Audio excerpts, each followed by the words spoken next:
aqui novamente para mais uma aula, né, da nossa disciplina de botânica, que agora a gente não tá falando de planta, a gente tá falando de organismos que têm um interesse grande, né, no universo, né, porque podem causar doenças, podem ser usadas de uma maneira benéfica, enfim, N utilidades, tá? Então hoje a gente sai dos vírus, né, que a gente viu então na aula passada, vírus 1 e 2, na aula passada e retrasada no caso, vírus 1 e 2, e hoje a gente vai trabalhar com bactérias, tá, gente, do POM. Então, nessa primeira aula a gente vai trabalhar com um aspecto mais geral da bactéria, o que é uma bactéria, quais são os tipos, antibiótico, enfim, reprodução, essas coisas. E na aula que vem a gente vai trabalhar com as doenças bacterianas, tá, as principais. Mas, gente, antes disso, eu queria comentar com vocês uma coisa que ficou um pouco pendente da última aula, e eu recebi dúvida em relação a isso, né? Que foi aquela questão do Mackenzie, né, que eu coloquei pra vocês sobre febre amarela, e alguns alunos ficaram confusos, né, com a alternativa 4, com a afirmativa 4. Afirmativa? Afirmação? Afirmação. Com a afirmação 4, né, que o mosquito só adquire o vírus quando pica uma pessoa contaminada. Essa alternativa é falsa. O que acontece? A gente tem dois ciclos para a febre amarela, o ciclo silvestre e o ciclo urbano. O ciclo silvestre é aquele em que o mosquito, ele pega esse vírus de um outro organismo, né, um primata não humano. Aí, depois disso, ele pica um humano e transmite esse vírus para o humano. Ponto. Diferente do ciclo urbano, tá? O ciclo urbano é o quê? Vai lá o mosquito, ele pica um humano contaminado, depois ele vai lá e pica outro humano, então ele transfere o vírus de humano para humano. Isso faz muito tempo que isso não acontece. Se eu não me engano, o último caso foi em 1942. Então, essa alternativa, aí a gente já pode ver, tirando a partir desses ciclos, que ela está incorreta. Por quê? Porque o mosquito ele pode adquirir o vírus tanto picando uma pessoa contaminada, quanto picando um macaco, por exemplo, tá? Um primata, tá bom? E aí, gente, seguindo então para as nossas protagonistas do dia, que são as bactérias. Então a gente tem que entender quem são as bactérias. Primeiro, bactérias, elas são as integrantes lá do reino Monera, né? Apesar de não gostar muito dessa nomenclatura, dessa definição, né? Usando reinos, né? Por razões de não usamos mais isso na biologia. Elas estão ali sendo representadas pelo reino Monera e isso implica em algumas características comuns, né? Então elas possuem células procariontes. O que é uma célula procarionte? Vocês já devem ter visto em citologia e genética, na parte de citologia no caso, que as células procariontes são aquelas células mais primitivas, aquelas células que não possuem um envoltório nuclear, então o material genético fica solto, né, pela célula, não tem muitas organelas, na verdade tem uma só, e enfim, é isso. A reprodução das bactérias, então, ela se dá por fissão binária, cisciparidade ou bipartição, né? Isso significa mais ou menos a mesma coisa, tá? E no caso, essa reprodução, ela é reprodução assexuada. Existem livros, né? Existem coisas na literatura que consideram que as bactérias fazem reprodução sexuada, a gente vai ver mais pra frente, mas esse sentido de reprodução sexuada é mais pela situação de estar trocando material genético com outra célula, tá? Com outra célula bacteriana. Outra coisa, elas podem apresentar diferentes morfologias, ou seja, tem diferentes formas de bactéria, nem todas elas são a mesma coisa, tá? Então, enfim, tem o coco, tem o bacilo, tem o espirilo, enfim, vibrião, etc. As bactérias, elas podem ter hábitos de vida diferentes, então elas podem ser tanto heterotróficas, né, que são os organismos que não são capazes de produzir o próprio alimento, né, então eles precisam ingerir coisas do meio, ou elas podem ser autotróficas, que são organismos que possuem capacidade de produzir o próprio alimento. Só que assim, essa classificação de heterotrófica e autotrófica, ela é muito simplificada, muito simplificada.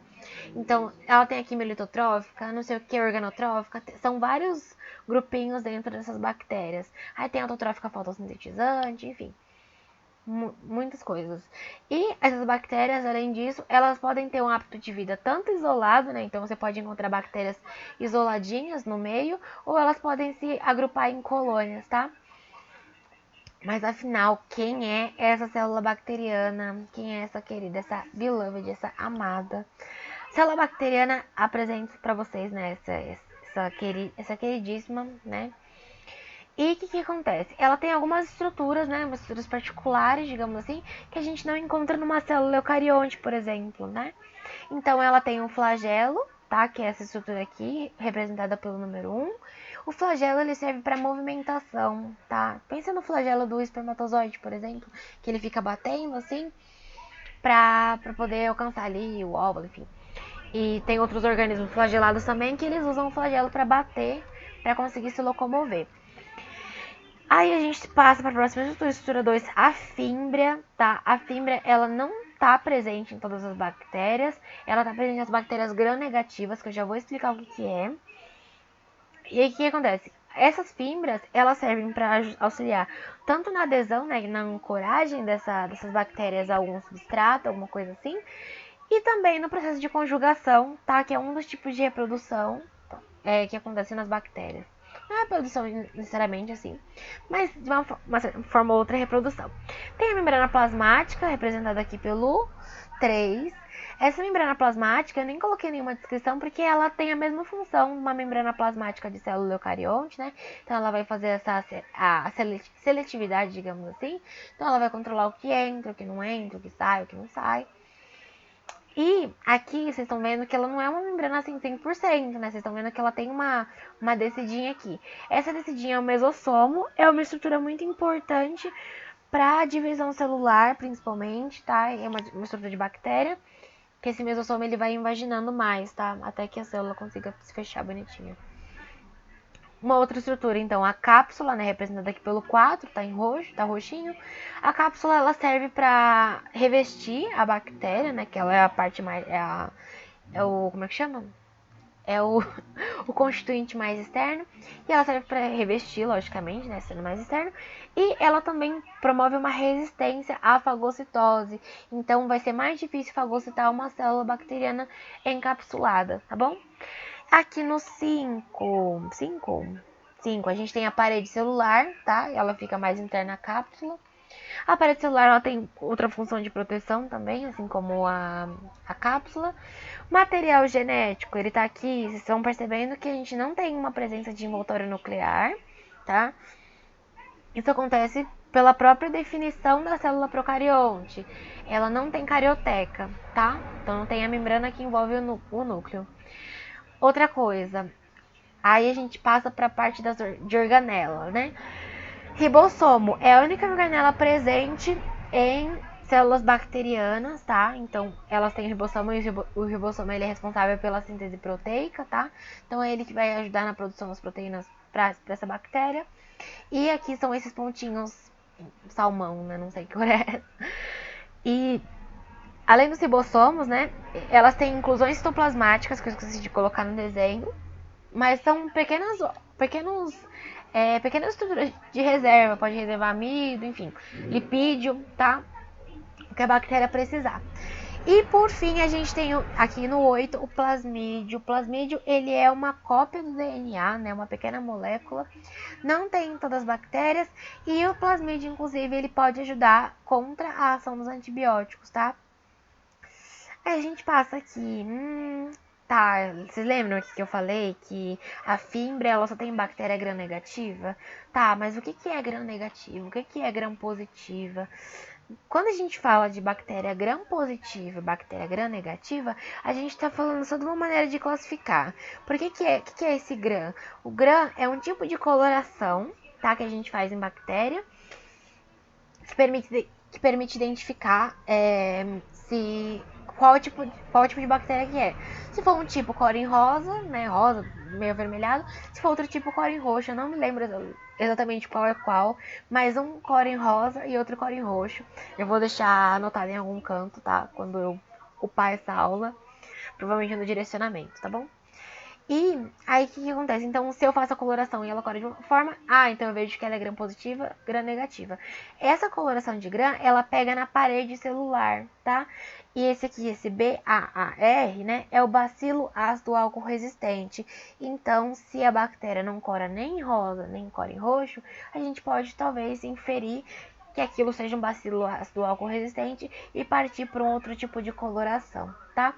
Então, o que é a gram negativa? A gram negativa é o tipo de bactéria que ela tem uma parede mais delgada em peptidoglicano. Peptidoglicano, ele é uma espécie de açúcar, tá? Que ele é misturado com proteína também, um açúcar meio... um negócio composto ali. Ele é composto por dois tipos de molécula, principalmente, que é o NAN e o NEG, N-acetilglicosamina e N-acetilmuramato. Não precisa nem decorar, gente. Só uma curiosidade mesmo. São várias, tipo, moléculas juntas, assim, tipo, como é que pode dizer? Elas são sequenciais, digamos assim. Tem o N-acetilmuramato e N-acetilglicosamina. N-acetilmuramato e N-acetilglicosamina. Tá? E isso vai constituindo a parede de peptidoglicano. Tá bom? Já a gram positiva é que assim, é um negócio bom, né? Então ela tem bastante peptidoglicano, tá bom? E além disso, o peptidoglicano da gram negativa, ele fica nesse espaço periplasmático, né? Que ele não tá nem dentro nem fora, ele só tá, entendeu? Ele só tá ali no espaço alizinho antes de você entrar na célula, tá? E essa diferença das paredes é muito importante pra gente pensar nos antibióticos, tá? Porque o antibiótico que ataca, por exemplo, o peptidoglicano, ele vai ser mais eficiente, né? Se a gente estiver falando de uma célula gram positiva, né? Porque pensa, eu tenho mais peptidoglicano do lado de fora, então é mais fácil chegar nesse peptidoglicano. Já se a gente olhar do outro lado, uma bactéria gram negativa, tá, tudo bem, vou tomar um antibiótico que vai, como é que pode dizer? Que ele vai atuar no peptidoglicano. Mas veja bem, ele tem um pouquinho de peptidoglicano só e ele ainda tá nesse espaço periplasmático. Gente, é muito mais difícil para esse antibiótico conseguir penetrar na célula e conseguir resolver o que ele tem que resolver, que é matar a bactéria, do que numa outra situação. Então, os antibióticos, eles são específicos, tá? A gente vai falar disso mais tarde. Outra coisa, seguimos aqui o nosso baile. A gente tem tipos diferentes de bactéria. Não é que a bactéria X é a mesma coisa que a Y, que é a mesma coisa. Não. A gente pode agrupar em alguns grupos. A gente tem os cocos, né? Aí o que acontece? A gente tem alguns tipos de maneira, né, de a gente observar esses cocos, que você pode observar como bactérias isoladas, tá? Ou bactérias isoladas, ou em diplococos, né, que são em duplinhas. Também tem a conformação de tétrade, que são 4 cocos agrupados. A de sarcina, que é esse aqui. A sarcina, ela é o quê? Meu Deus, o gato tá derrubando as minhas coisas. A sarcina, pensa na tétrade e aí você vai sobrepondo, assim. Então você forma uma estrutura tridimensional. E aí, esses cocos, eles podem estar arrumados em forma de caixa de uva, digamos assim, ou em forma de como é que chama? De colar de contas, tá?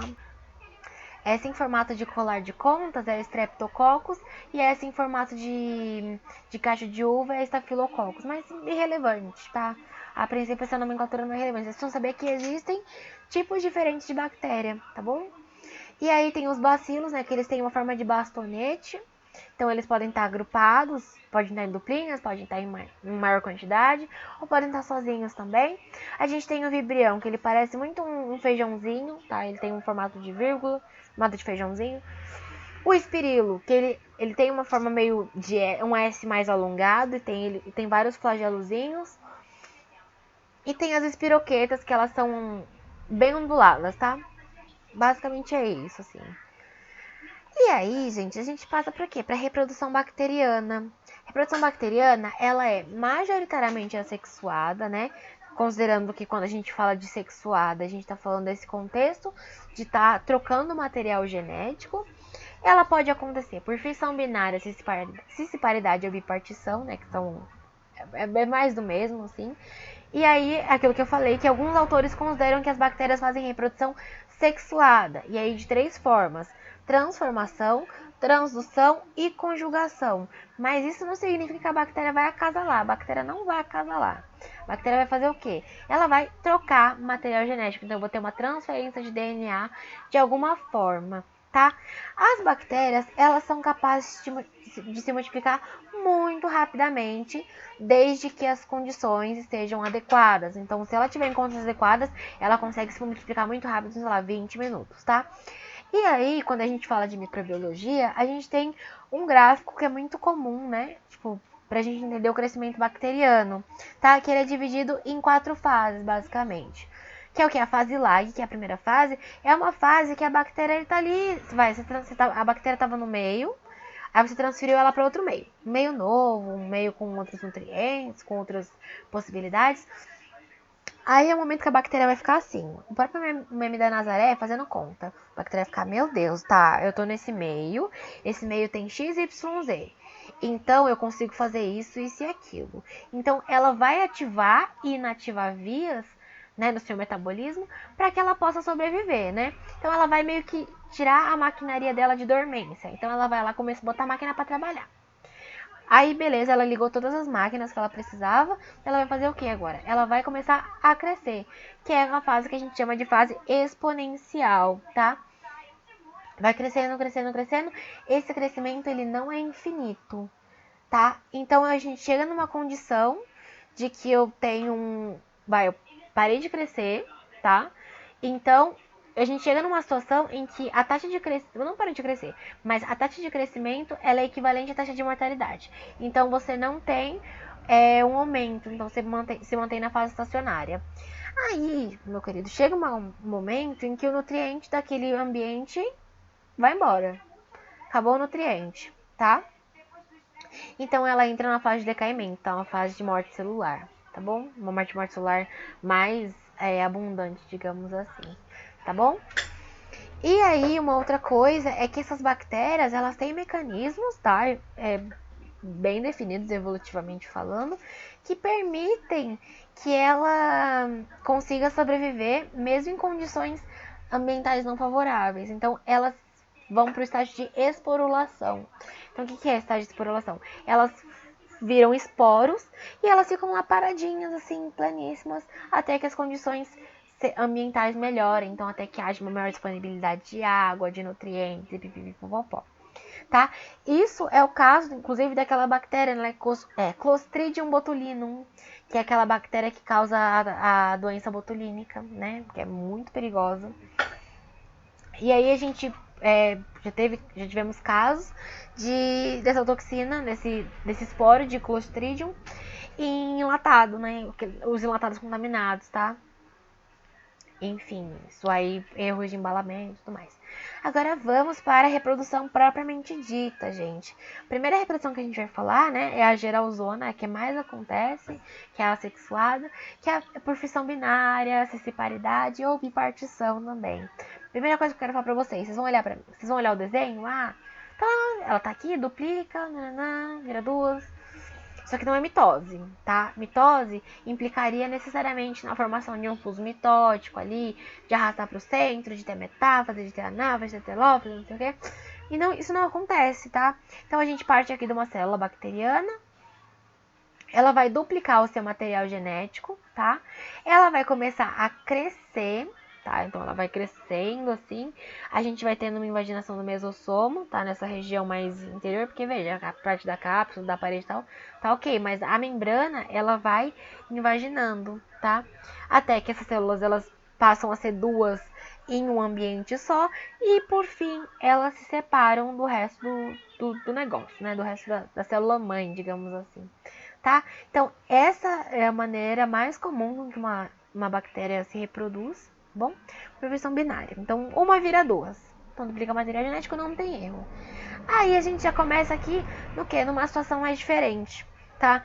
Processo de transformação. O que é esse processo de transformação? Esses risquinhos aqui em azul são moléculas de DNA. Moléculas não, são fragmentos de DNA, tá? Então, vamos supor que a bactéria está no meio. A bactéria que estava perto dela morreu, se desintegrou ali, teve uma lise celular e liberou seu material genético no meio. Por razões, assim, do acaso, tipo, literalmente do acaso, a bactéria, ela internaliza um fragmento ou outro do DNA, tá? Dessa bactéria que morreu e que deixou no meio, enfim. E aí, depois de um tempo, esse fragmento, ele passa a integrar o próprio DNA da bactéria que incorporou, né? Então fica um DNA misto, tanto da bactéria original quanto do fragmento que ela pegou do ambiente, tá bom? Um outro processo, o processo de transdução. O processo de transdução ele parece um pouco mais chato, né? Mas ele é bem tranquilo, digamos assim. Então, o processo de transdução ele vai envolver bacteriófago, né? Então a gente tem lá a nossa célula bonitinha e a gente tem o bacteriófago que chega, tá? Aí ele vai chegar, e lembra que eu falei na última aula, né, quando eu tava falando de vírus, na última aula não, na penúltima aula, quando eu tava falando de vírus, eu comentei com vocês que o bacteriófago, ele não entrava na célula, ele só injetava seu material genético na célula bacteriana. Aqui não muda, né, a gente continua trabalhando com bacteriófago. Então ele vai injetar o material dele na célula bacteriana, esse aqui é o cromossomo, tá, bacteriano. Aí beleza, aí isso vai se fragmentar, a gente vai começar a produção de proteínas virais, né, enfim, como é que chama? De material genético, de ácido nucleico em geral e proteína. E depois de um tempo a gente vai ter, né, a produção a montagem, né, dos bacteriófagos e por fim a liberação. Beleza. Quando esse bacteriófago que teve essa mistura, ele vai, como é que eu posso dizer? Ele vai sair com DNA misto, né, com DNA tanto da célula bacteriana hospedeira quanto do seu próprio material genético. E aí, quando ele injeta na nova célula hospedeira, né, quando ele vai parasitar outra célula, ele injeta tanto esses fragmentos do DNA bacteriano normal, do DNA bacteriano da célula hospedeira antiga, quanto dele. E o DNA da célula bacteriana antiga, ele vai passar a integrar, né, depois de um tempo, o DNA da nova célula bacteriana. Então, uma célula bacteriana que vai ficar com DNA de duas células bacterianas, basicamente. Doido, né, gente? E aí, quando ela for se replicar, ela vai passar essas modificações para frente, tá bom? Seguimos, então, a segunda fase, né, que é a segunda fase, ó, uma outra etapa, que é um outro exemplo, né, que é a parte da conjugação. Então, a gente tem duas bactérias, uma bactéria masculina, digamos assim, o macho e a fêmea, tá? A bactéria receptora, a fêmea é a receptora e o macho é o doador. Inclusive, uma curiosidade, né? Vocês sabem por que o símbolo do homem é esse negocinho aqui e o da mulher é esse? Numa aula presencial, vocês falariam, ai, sei, Carol, ai, não sei, Carol. Mas como vocês não estão falando comigo, talvez vocês tenham falado comigo e eu não esteja vendo por quê, porque isso aqui vai ser uma aula gravada, né? Com só uma curiosidade que esse... como é que chama? Esse símbolo, né? Então, esses símbolos, eles têm uma origem lá da Grécia, né? Porque pensa, isso aqui é um escudo, tá? Esse aqui do homem é o escudo de Marte, tá? O escudo e a espada de Marte, porque Marte era o deus da guerra, tá? Enquanto que esse aqui do outro lado da mulher é o espelho de Afrodite, né? Que é a deusa da beleza, enfim, muitas coisas mitológicas, né? E, inclusive, gente, deixa eu contar pra vocês, né? Nosso momento não bacteriano, uma coisa que eu descobri ontem. E eu achei muito legal. Gente, vocês já pararam pra pensar por que o chapeleiro... É uma coisa assim, totalmente off, tá? Mas é o que eu preciso contar pra vocês. Por que o chapeleiro maluco é o chapeleiro maluco, né? Vocês nunca pararam pra pensar? Eu já parei pra analisar, tipo, mas eu só aceitei que ele era o chapeleiro maluco. Enfim, porque ele era. Mas tem uma razão pela qual ele é o chapeleiro maluco. O que acontece? Na Inglaterra do século XIX, os chapeleiros, eles trabalhavam ali confeccionando chapéus, porque era um item muito comum e indispensável, né, para os costumes da época. E aí eles tinham que fazer os chapéus e tal. E você fazia o chapéu com feltro. E você tinha que endurecer esse feltro. Como que você endurecia esse feltro? Com compostos de mercúrio, tipo cloreto de mercúrio, nitrato de mercúrio. Só que o mercúrio, ele é neurotóxico, então ele faz mal para suas células nervosas. E aí, o que acontecia? Naquela época, a gente não tinha nenhuma regulamentação, né, bonitinha, pra mexer com mercúrio. Então, a gente pegava mercúrio. A gente não, né, eles, porque a gente não tava vivendo no século XIX. Mas eles pegavam mercúrio com a mão, não tinha a composto de mercúrio com a mão, não tinha muito problema. Então, isso afetava o sistema nervoso. E aí, se a gente for analisar, até pensando na Alice, né, no contexto da Alice, o Chapeleiro Maluco, ele é uma pessoa um pouco triste, um pouco apática, né, meio uns parafusos a menos assim na cabeça, por conta de afetar, né, o sistema nervoso, por conta desse composto com mercúrio para endurecer o chapéu, tá? Então não é à toa que o Chapeleiro é o Chapeleiro Maluco, tá? Então voltando aqui para nossa finada nossa digressão, tá? Super off topic. Então a gente tem aqui o nosso macho, digamos assim, e a nossa fêmea receptora. O que acontece? Esse macho aqui ele tem o plasmídio e a fêmea não tem. Lembrando que eu falei que nem todas as bactérias têm esse plasmídio, tá bom? E aí esse macho ele vai fazer a transferência do plasmídio, ele vai duplicar o plasmídio dele, vai fazer a transferência para a célula receptora, tá? E aí as duas células vão ficar com plasmídio.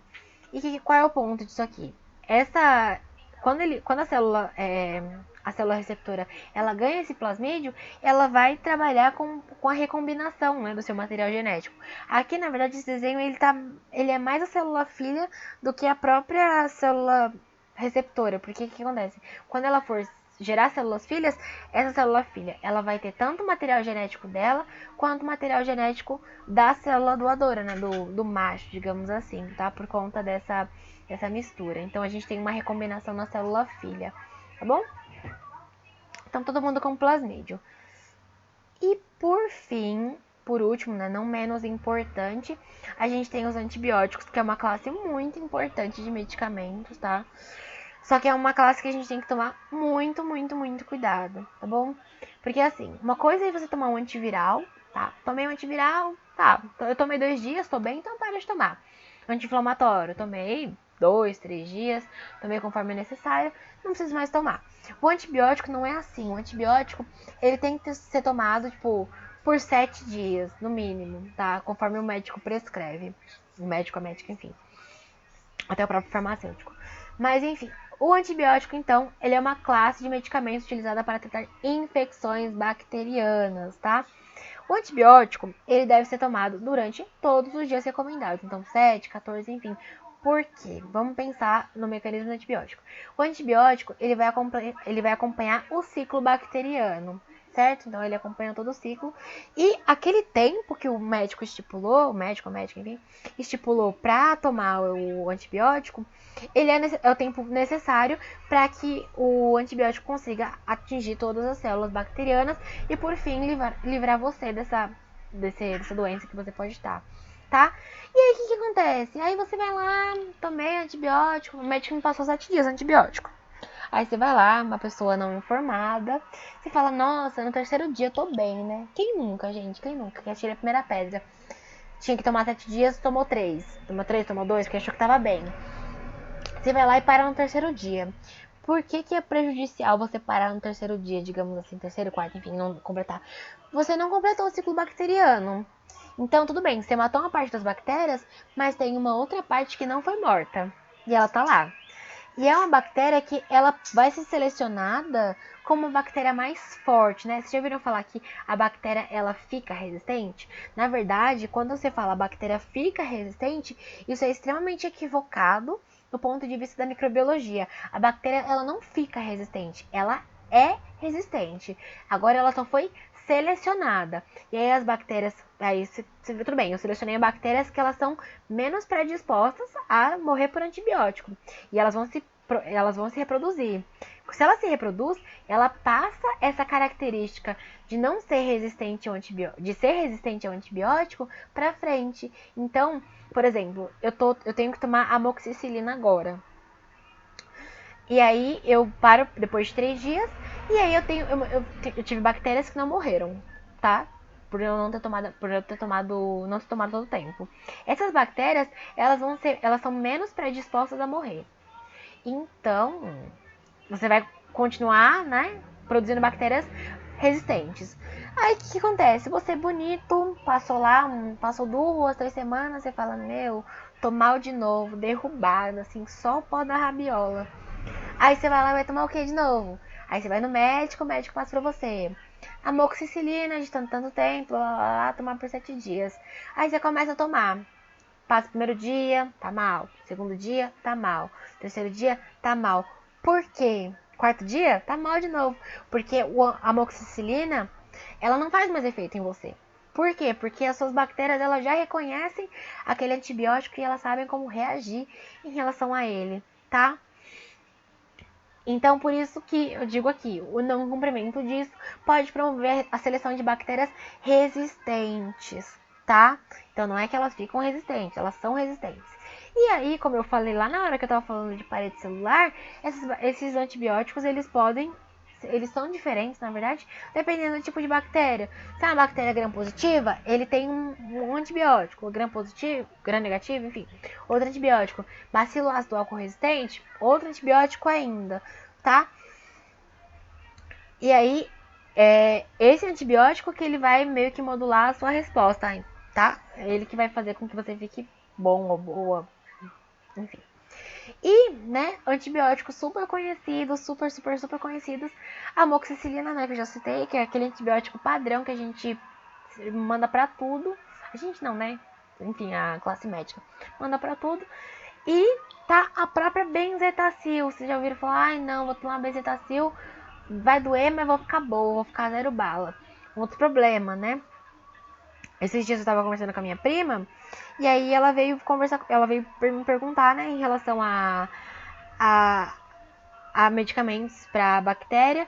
Por quê? Porque ela foi no médico, né? E inclusive a gente pensa no ponto de que, como é que pode dizer? Até que ponto a gente tá informado ou que a gente não tá informado. Ela foi no médico, tá? Ela tava com inflamação na garganta. E aí ela falou pra mim, quando ela chegou em casa, né, pelo celular, ai, Carol, a médica não quis me passar benzetacil, porque ela falou que eu não tava com isso e aquilo. E aí, mas aí ela falou, ai não, mas se eu tomasse a benzetacil, eu ficaria boa. O ponto é, benzetacil também é antibiótico. Antibiótico você não pode tomar sem prescrição, tá? Você não pode tomar tanto sem prescrição, quanto sem entender o quadro, na verdade. De repente, essa inflamação, essa dorzinha, poderia ser só uma inflamação, uma infecção viral, por exemplo, vai, de repente. É que geralmente infecção de garganta ela tem uma origem bacteriana. Mas vamos supor que ela tivesse com uma outra coisa que tivesse uma raiz viral. O antibiótico não seria eficiente, né, para resolver isso. Então a gente precisaria de um antiviral. Entendeu? Então, esse é o ponto. Tem muita gente que acha que, eu tô com. Eu tô doente, tô com um pouco de dor, vou tomar uma benzetacil e vou ficar boa. Não, gente, não é assim, tá? Você precisa conhecer a doença e a partir disso seguir para o melhor caminho terapêutico, tá? Em relação aos medicamentos, de uma maneira geral. Antibiótico não é vendido sem prescrição médica, tá? A gente tem um controle maior quando a gente fala da farmácia, por essa questão de poder causar muito problema, tá? Em relação à seleção de bactéria resistente, de não funcionar antibiótico, de aumentar os problemas de saúde pública, né? Tuberculose, por exemplo, é uma doença bacteriana, que o tratamento ele não tem muita adesão, tá? Mas a gente vai falar na aula que vem, tá? Sem muito spoiler. Enfim, gente, tá? Findadas as digressões, findadas as bactérias, os antibióticos, as reproduções, terminamos a aula de hoje, tá? Até semana que vem. Eu vou disponibilizar. Até semana que vem, no caso, é uma despedida, mas já faço um parênteses agora. Eu vou disponibilizar tudo na plataforma que a gente usa agora, na plataforma do Cuja. E é isso, seguimos juntos e Shallow Now, que eu estou disponível 7 horas, até troquei, ó, 24 horas por dia, 7 dias por semana, tá bom? É isso, beijo, gente.